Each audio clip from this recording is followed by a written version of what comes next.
Saksi pa rin GMA News and Public Affairs at saksi para sa pinakasariwang balita ukol sa pasasalamat at pamamaalam ng sambayanang Pilipino kay dating Pangulong Corazon Cojuangco Aquino. Ako naman, Arnold Clavio. At ako po ang kapuso, Vicky Morales. Matapos po ang 9 na oras na funeral cortege, naihatid na rin sa huling hantungan si Ginang Aquino na itinuturing na ina ng demokrasya. Hindi nag-isa si dating Pangulong Cory Aquino sa paglalakbay patungo sa kanyang huling hantungan.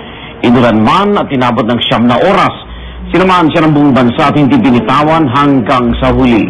At bilang pagtatapos ng ilang oras na posisyon, isang parangalang alay ng militar. Parangal na wasto lamang sa isang lider na hinangaan, ginalang at tunay na minahal ng maraming Pilipino. Saksi si June Veneracion.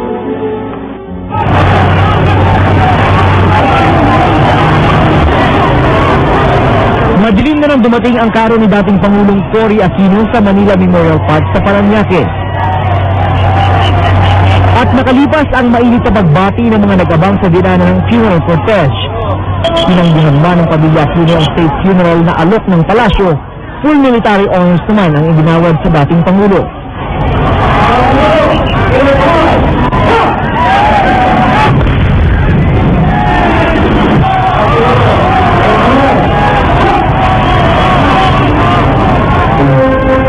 Makaluma at espesyal na karawahe na ang tawag ay Quezon, isinakay ang labi ng dating Pangulo.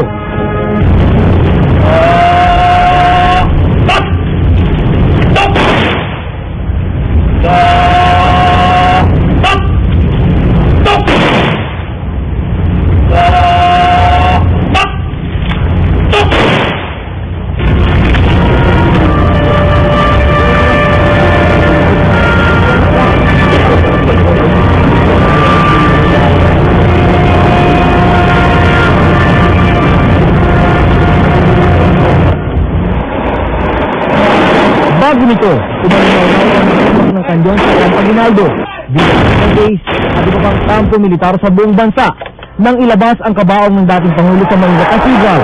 21 salute ang tawag nito.